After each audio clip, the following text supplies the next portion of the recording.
UC Berkeley is a renowned research institution, but as much as we want to take care of our minds, it's also important to take care of our bodies. My name is Rodolfo Mendoza Denton. I'm a psychology professor here at UC Berkeley, and I'm your host for today alongside Dri Kavusi, fourth-year undergraduate and ASUC senator.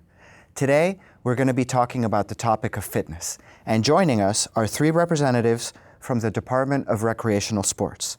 First, Devin Wicks, Director of Fitness and Wellness Operations, Carah Herring, Rec Sports Group Exercise Manager, and Robbie Earle, Personal Fitness Training Manager. Welcome to each of you, and thank you for being here. Thank you. Let's get started. So, how did y'all know or become interested in exercise? I started as a coach at the high school level and got to work with youth, and then started at the YMCA and was at the YMCA for some years, and then an opportunity opened up at UC Berkeley in the Fitwell department at the Recreational Sports facility, and I was happy to get a chance to be in the facility. And since I've been at Berkeley, I've been working with students, faculty, and staff in terms of fitness. Hey, Carah, how did you get involved? Well, like a lot of little girls, my parents put me into ballet as a kid, and so that kept going until senior year of high school. And then later, I attended grad school here, and I was teaching hip hop and other dance classes on the side. And when I graduated, the position opened up, and I was so completely into fitness, it was a natural fit for me. Great. Like Carah, I actually started in dancing, but I didn't start until high school, actually. I found somebody who thought I had some skill, and so she wanted to bring me along as a dancer. And then I came to Cal as an undergrad, and I, by that point, was teaching dance, but it's hard to find jobs teaching dance. So I had a friend of mine who taught aerobics classes, and she said, "You should totally teach aerobics." I thought, okay, I can do that. And my first real full class I taught was here at the RSF. So it's been a long time with the department, although I've worked in various areas. But it was through dance, actually, not unlike you. And then I grew and found all kinds of other different areas of interest in fitness, and I've been able to share them here on campus. Do you still dance? Not so much, actually, although I was for a few years the coach of the Cal dance team. Oh, for several wow. years, yeah. So I still was involved, but now I'm, there's a certain point when you go, okay, I have to get behind a computer and start managing, and you kind of leave some of the things you really love, but. Right. So it sounds like each of you have had important transitions that you've made on your journey here. Yeah. Robbie, if I may ask you, what's the difference between youth coaching and then the kinds of individuals that you meet here at Cal, students, faculty, staff? Well, it's great because you do still get the opportunity to coach people in a different capacity. So whether you're instructing one-on-one or you're teaching a fitness class, you get a chance to encourage people. You get a chance to build like self-esteem, to develop a positive group and a positive feeling with people. So it's great that you can bring that coaching aspect to the work. And so for me, it's been very similar, but you deal with different things with different individuals and different ages, and but I find it very similar in terms of being able to coach people and develop friendships and self-esteem. Wonderful, wonderful to hear. On the topic of self-esteem, I was wondering whether we could talk about the benefits of exercise more generally. Now, why is it important to exercise regularly? Or is it important to exercise regularly? Well, Of course not. no, we like our job, so it is important. I mean, obviously, I think there are a number of things. I think self-esteem is a great launching point for that discussion. Certainly, so I, sort of a little bit of disclosure, used to weigh almost 300 pounds. So there was a point in time when I was not confident in my body, and after having gone through all of that, realized that the arc that really is about self-esteem that you learn from being involved in sports or any kind of physical activity. And I think it's the idea that you can go out and, you can take sort of self-control, which I think is part of self-esteem. I also think there's another really big component that I'm more recently interested in, and that is its relationship to stress, anxiety, depression, and mental health. I think we always think of, I have to lift weights so I can get, really strong, or I have to do cardio so I can get really thin. And I think that's actually the wrong message, and we're missing the truest benefits of exercise. Yeah, can you, I know, so Devin sits on the wellness work group with me, and we've done a lot surrounding wellness and exercise. Can you maybe more thoroughly elaborate on the benefits of exercise in the mind? Yeah, so actually there's some great research that has come out of Stanford from a colleague down there, and what she really looks at are kind of the various studies that talk about sort of exercise as it relates to depression. So I'll break them down into 3: depression, anxiety, which is more acute, and then brain plasticity. So thinking as you get older and your sort of executive functions and memory.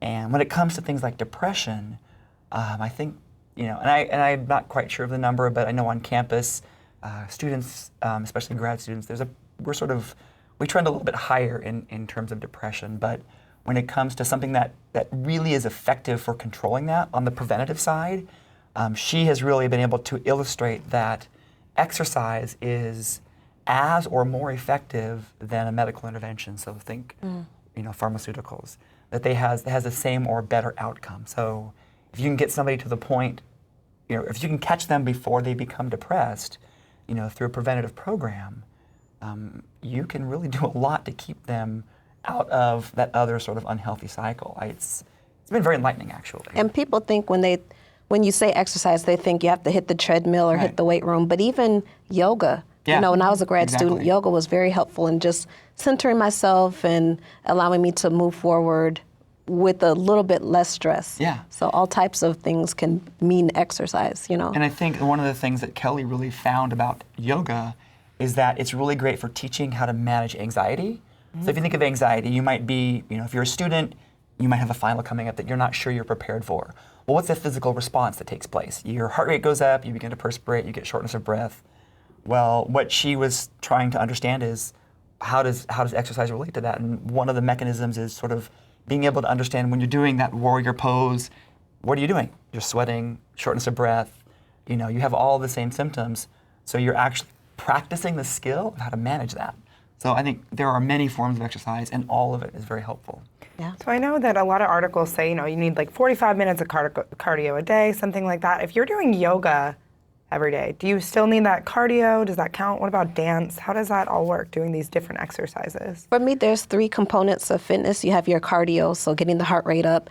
Then you have your strength, and then you have your stretch. So doing yoga is great, and there are so many types of yoga. People sometimes think you're just, lying down and not really doing much. It's very vigorous. It can be, depending on what type of yoga you do. So just as long as you get off the couch, I think that's, priority number 1, and then everything else will fall into place. And how many minutes do you all recommend? Well, there's like exercise a day? there's a national cert, and it says 150 minutes a week of working out. So it's 5 times a week, 30 minutes. And at that point, you start to have a physiological impact on your body where you're improving your cardiovascular system. And for a lot of people, they have different things that they enjoy doing.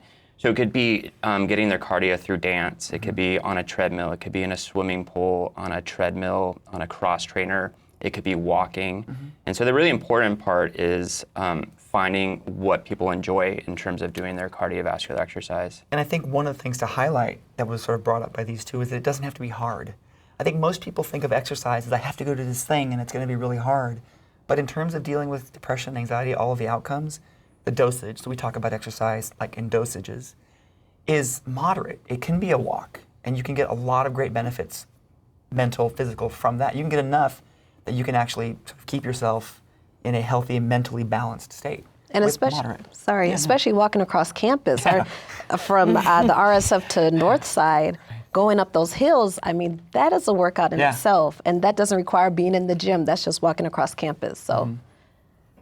So can you elaborate more on the resources that the RSF has? I know there's a new gym at the stadium, and there's, Hearst has pools. Where can we all go find different exercise facilities? So I'll cover the facilities piece of it. Okay. So we have the main RSF, which many people know. It's located right down.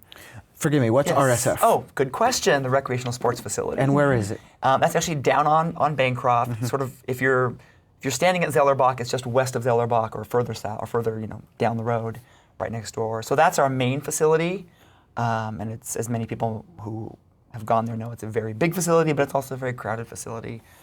We also use facilities in Hearst, the Hearst Gym, which is up the street from the recreational sports facility, where we have some great pools. If you guys love pools, they have these beautiful marble 33 1/3 pools, which is like this little tiny oasis on campus where you can just kind of lose yourself in swimming. Additionally, we have a new facility that we opened up in the stadium. It's a smaller fitness facility, so it kind of has the basic things you need for cardio and strength. And part of that is to meet the need of students on that side of campus. Mm-hmm. And then, we can't forget about things like fields and other pools. So we have what's called the Golden Bear Recreation Center out on the Clark Kerr campus, which has some fields, another pool.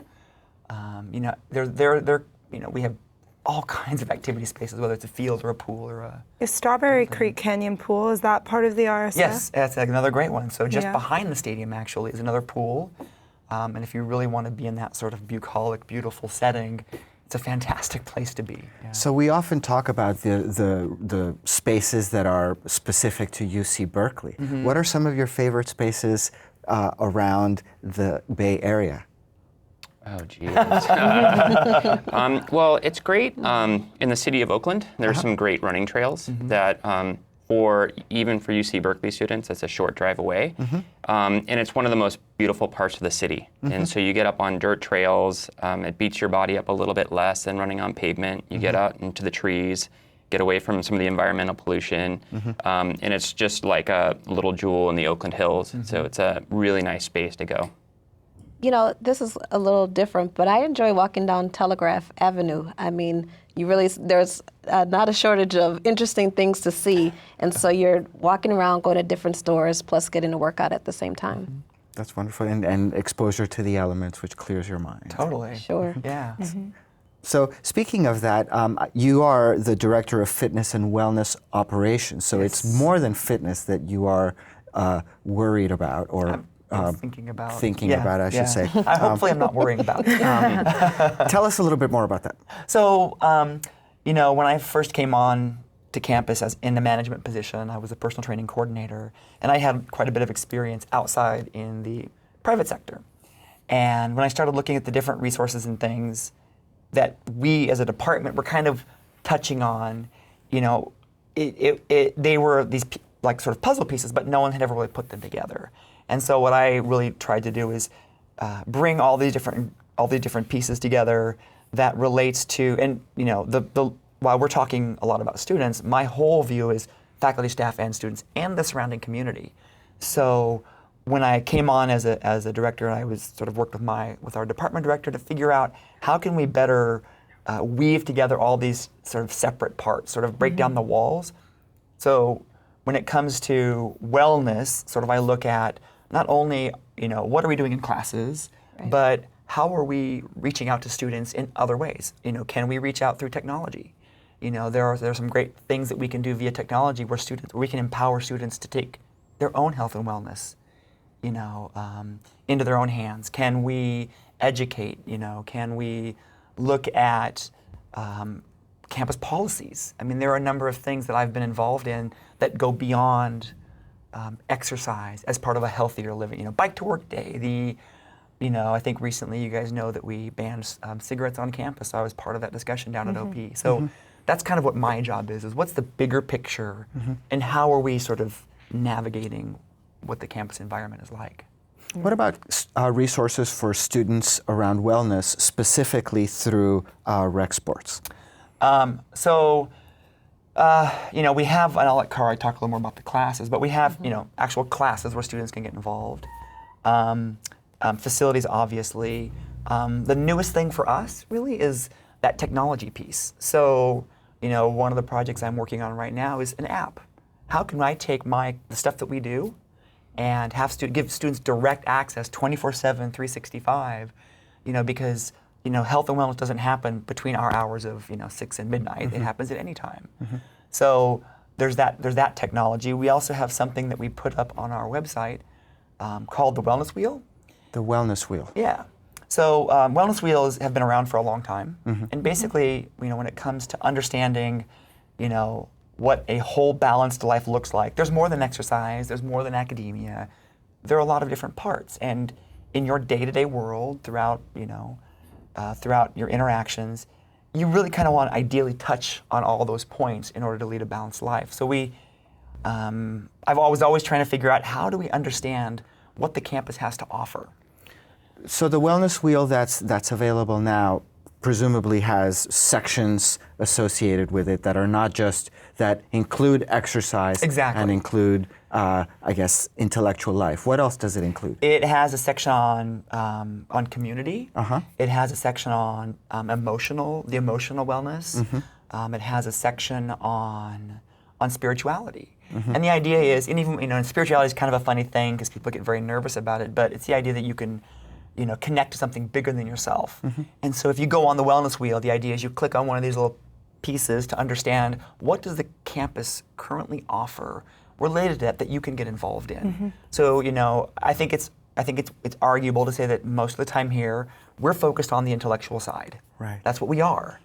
So if I were to draw a little circle and say, shade in what percentage of time you spend on intellectual, you could expect to see them shade that pie piece almost all the way in. Right. And what I want to encourage people to do is, how do you balance out those pie pieces? Dynamic. And how do, I sort of look at this as a filter for the campus. That's wonderful to see, and that's exactly what we are intending to do through this course, which is to provide information for students so that they can have portals, as it were, through which to engage with the campus more deliberately. Along those lines, can I ask you to tell us a little bit about group rec exercise and personal fitness options? Well, it gets back to your question, Dre, about, is fitness important? And, for students, we have like social outlets for them. So whether it's outdoor adventures and doing water sports down in the Berkeley Marina, whether it's swimming, whether it's taking classes through Carah's department, Group X, whether it's being in the weight rooms and doing cardio.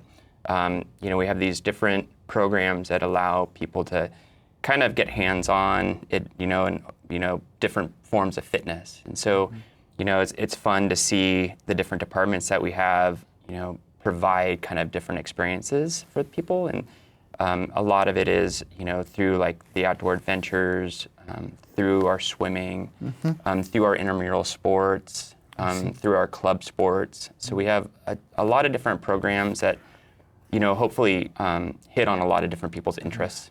And what is rec sports group? Group exercise? Well, that's my baby. That's what I spend most of my time with. So we have a lot of exercise classes that you do with a large group of people. We offer about 125 classes a week, and that ranges from yoga to dance classes like Zumba. We have cycling, also known as spinning. It runs the gambit, Pilates, and also your high intensity interval training classes, which is really big, one of the trends in fitness right now. So that's what group exercise encompasses. So we've reviewed a number of resources that are available to students, both in terms of the university itself as well as outside. You mentioned the Oakland Hills, the Berkeley Marina. It's important to remember that the Bay Area is a beautiful place to be and to exercise. But nevertheless, students have challenge in finding time to exercise despite the benefits, and I wonder if we might be able to talk about that a little bit. Yeah, I know that my number one excuse, like every semester, is, I have a test, I can't exercise, which, it's like, as you were saying, it's good for mental health. So how do you recommend students build in a personal fitness schedule into their week? So I have to say, this is actually one of my favorite topics. And not to go back to Stanford again, but there's a gentleman down there. They're a great university. Down there, his name is Dr. B.J. Fogg, and his area of research is habits, specifically how does technology interact with habits to change what we do. And he sort of has this great simple way of thinking about it, and we use it often to think through programs that we have to try and sort of chip away at that issue of time. But we also, being healthy, it really lives in the world of habits. It's something you have to do every single day. And so when we're looking at things, especially when Robbie's working with a client, maybe it's a student, or someone's in Carah's Group X class and they're asking, how do I make this a regular thing? We want to understand what really is the barrier. For a lot of students, it's time. It could be things like money. Who knows? Maybe students can't afford the $10 membership. It could be physical effort in either getting to the RSF, right? So that could be a physical block, or maybe just exercise is perceived as being too hard. So how do we make that simpler? It could be things like, do I understand what I'm doing? Which is the great thing about Group X, because it lets you learn how to do exercise in a really simple way. It could be leveraging things like your social environment. Do your friends work out? Could you join them? It could be things like, can you fit it into some other habit or routine? So, what I always challenge people to think about is, what are the barriers to you that prevent you from doing the thing you want them to do? How can you reduce or simplify those barriers and create that one tiny habit? And it might be time. Time is a big one, obviously. Yeah. But I think it's also mindset, because we all are busy and we don't have time, but we have time for Facebook, Instagram, Netflix, so it's just, and it doesn't even have to be going to the RSF or going to the pool. You could go on YouTube and find a video just to follow, or just do push-ups in your apartment or dorm room. So it's not as bad or hard to do as we may think it is. But Robbie, somebody might say, yes, but Netflix and Facebook is my downtime, as opposed to my arousal time. I'm aroused all day from intellectual work, from running around to get to my next class. Is there a benefit to exercise over Netflix? That's a great question. And I think that I would say it definitely is personal preference, but it gets back to an acronym that we use, which is FIT, and the last part is enjoyment. And getting people to the point that they enjoy what they're doing and they don't feel as though it's something they have to do. We definitely see a decrease in students in our classes and in our facility during midterms. And it's also about them being like, okay, well, I'll have 1 or 2 days where I'm not able to get my fitness in, but I'm going to make it a priority on that Thursday or that Friday when I'm done with my midterms and studying, and something that they enjoy doing. So if they can make it something that isn't as enjoyable in their recreational time and as they find something in their downtime, then I think they'll be more likely to do it. I know a lot of students are kind of a little bit scared to go to the gym. They say oh, it's a lot of athletes and buff people, and I just don't want people to, I don't want to be there with those people. What do you have to say to people that might have that notion of the gym? Well, I think there's really 3 things that can really help people in terms of that. And one is knowing why you're doing it, knowing how to do it, and seeing results from having done it. And when you kind of bring all those 3 things together, it can really help be a motivating thing for people.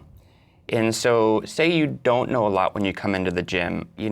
We have these other outlets, whether it's taking a body sculpting class taught by an instructor, rather than wandering into our weight rooms and not knowing what to do. So we do have other outlets that people can get instruction on things. And then taking advantage of the different resources we have, whether it's personal training, we give free orientations so that people can get a little bit more understanding of what we offer in our facility. But it can be when you walk into our weight room and you see the expanse of machines and stuff like that, it can be a little overwhelming. Intimidating. Yes. Yeah. I would refer back to Carah's classes. Yeah. Because they have some small classes. Okay. So I understand the fear, but we have some great opportunities in small group environments. Absolutely. That they could look to. And maybe even bringing a friend as well. Yeah. Safety in numbers, strength in numbers. That'll at least get you in the door and allow you to blossom. Yeah, because I know I was a student athlete in high school, but a lot of students don't work out until they get to college. Yeah. So you're saying a great entry point would be these classes. Yeah, they're free, they're always there, and some of them are small. Great. Small numbers. And I was talking to a coworker, and I was telling them with Cal Day just having come and gone, that working out in a gym is a little bit foreign to the high school student, because they're used to doing it on the play field, and they're used to doing it as a part of a sport. And then they transition to college, and then a lot of them are coming to our facility, and so they're learning a lot of new stuff. And so we try to do like the best we can to like provide outlets for them. And plus, we have a program called RSF 101, where personal trainers will take students through the weight room and through the RSF and just show them the basics. So that helps too. So you just walk in the door and say, I've heard of RSF 101. Can someone You talk point to me? this guy right there. Yeah, I actually signed up a faculty yesterday to do a free orientation and walked him through the processes of getting signed up, and he will be getting a free session and orientation to our weight equipment next Friday. Great, great. But this also is available to incoming undergraduates. Yes, it's available to all our membership. Wonderful to hear. And what if I want to play sports? So I know intramural, is that connected to the RSF? Absolutely. We have two different programs. Okay. Intramural sports and sport clubs. Okay. Intramural sports is a campus-based, so you create teams with your friends. Could be basketball or whatever sport we offer. And sport clubs is a competitive environment where you compete against other universities. So you could come down to the RSF. Our website has a great list of resources, and you could choose to try out for one of the teams or create your own intramural. So if I'm on Google or another search engine, would I just type RSF or how do I find that website? Great question. So our URL is www.recsports, that's recsports.berkeley.edu. Thank you for And that. if you go there, you'll see a list of all of our resources, including intramurals and sport clubs. So what about students that, they want to YouTube an exercise and do it in their room, but they want to do it safely? Because I know sometimes those videos, they don't really give you too much instruction and you just model off of it. How can you advise students to, when they're at home in their room working out, do it safely? Well, I get this question pretty often, and people will be like, well, I'm doing these exercises on a daily basis. Is this good? And we'll talk to them about what it is that they're doing and kind of the different workouts they're doing. And if they're doing a lot of repetitive pattern type movements, then you're like, okay, break it up and do other forms of exercise. But we definitely get that question from people, and it gets into the more fun part of fitness where you talk about like how do you break up your weekly workout and how do you integrate different parts of fitness, like Carah said, whether it's cardio, stretch, or strength training. And so it kind of gets into that, and that's kind of like the really fun part of developing a fitness program. So that's what people mean when they say leg day, arm day. Those are the different days of the week. You don't want to do them both on the same day. Depends. Okay. Yeah, I mean, we try and put hard and fast rules to all of it to help people understand, but at the end of the day, as long as you're moving a little bit, that's a win. And what about a big topic I hear a lot is taking supplements, like protein supplements and then going to the gym. What is that all about? So my standing at the RSF is we don't actually encourage that. Okay. Most of the time because, A, we don't know all the research. B, for most individuals, so excluding those people who are competitive, if you just eat a healthy diet, you're going to be 99% of the way there. So, I understand the desire because you want quick results, but at the end of the day, you're spending a lot of money and it may not be worth it. Right, nutrition is huge. Yeah, Just it's trying to have huge. eating a lot of living foods. Thank you, and you're making a connection to one of our other videos as part of the seminar, which is specifically focused on nutrition. Interestingly, the idea of habits also comes up in another topic that students wouldn't think is related, which is financial literacy, the habit of getting started around money. So this idea of habits and learning to become a holistic individual is built on those small habits. Absolutely. Let me turn the conversation now to the topic of students who may not be able to access the facilities or feel like they have the resources to participate in sports, namely disabled students or students with physical disabilities. Yeah, so for many disabled students, that can be mental or physical. Some of the prescribed exercise, like 150 minutes a week, might not be quite doable. What would you recommend for someone like that? Or where could they go to ask? So it's actually interesting. Right now, that's one of our biggest sort of initiatives. So creating environments where people in the disability population is a diverse population. So understanding that we're trying to meet a large need, but creating environments where people can come and access just exercise. And while there's a a goal of 150. If you did 30, that's a win, like I said. Yep. But one of the things I'm looking at now is what types of equipment do I purchase? Okay. If somebody comes in a chair, how do we create a space where they can go in? And I don't like separating people. Like you're in a wheelchair, you need to go work out over there. How do we create an environment where they can come in, easily maneuver around the space, and use the same kind of equipment? And so that's, and you'll see if you go up to our stadium, that's sort of the latest example of that. We've purchased equipment specifically with seats that swing out. So if you are in a chair, you can go in and use it. When you're looking at disability, you're also looking at cognitive issues or stress or anxiety. We have a large or a growing population of people who are in the military who have other needs. So can you create yoga classes that are quiet or smaller? So those are issues that we're looking at, and we're really excited about the possibilities. Amazing. Yeah. And then I also heard something about disabled students being included in varsity sports. Yeah. Yeah, so what's going on with that? So we have a program now called Go Ball, and it's for people who are visually impaired. And it's a competitive sport. And if you've ever seen it, it's a fantastic sport to watch. I don't even know how to describe it other than there's a ball that makes noise, and participants who are sighted can also play. Everyone wears a blinder so they can't see, and you have this court that you're on, and you try and roll the ball past people, and it makes noise, and so you have to try and prevent that ball from going into the goal. Oh, yeah. So it's when they really get into the game, it's a very competitive sport. But it's something that we're trying to champion here at UC Berkeley that's starting to gain ground at other universities. So, it's starting to get to the point where we can actually have a league. We're playing against other universities. And I think that's extremely exciting. Yeah, it's amazing. And if I was a student with a disability, how can I find out that, Memorial Stadium has ADA accessible equipment? Where is that online, or who is the go-to where I can ask about those things? we try and talk about it online. It's about getting above all the noise that is UC Berkeley in general. Yeah. But the Disability Services, Student Services program, we're also collaborating with them. So they also have all of our information. So I would definitely tap into that resource. Carah, are there Group X classes specifically for disabled populations? Well, we have the CalSTAR program, which Devin could speak more about, but it's where disabled students will come in and do yoga, and you have about 2 to 3 people working with the individual to really get the most out of the stretch and out of the poses that they may not be able to get into certain poses on their own. So that's Friday afternoons, but I think there's prior sign-ups to that. That's not a drop-in class, so. And the information would be on the website? On the website, for sure. And a part of that also, we allow aides to come in and work with people. So it might be helping them transition onto a piece of strength equipment. It might be setting them up on a piece of cardio equipment and getting them going.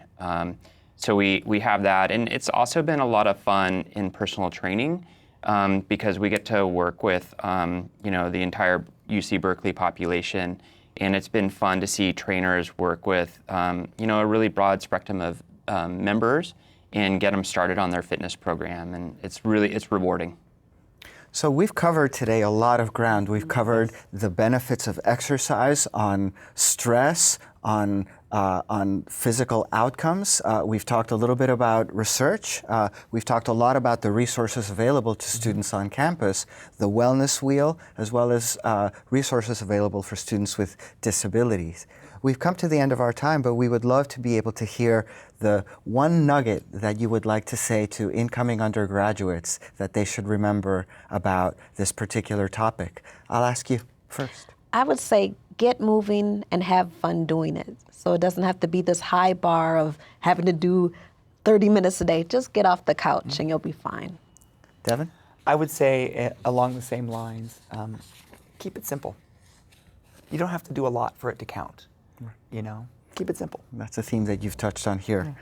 Robbie? I'm happy to work at one of the places that's regarded as one of the top resources for students on campus and able to provide them an avenue towards their fitness here at UC Berkeley. Words of wisdom. Thank you all for being here. We appreciate your time. Thank you. Thank you for watching, and we'll see you next time. Bye-bye.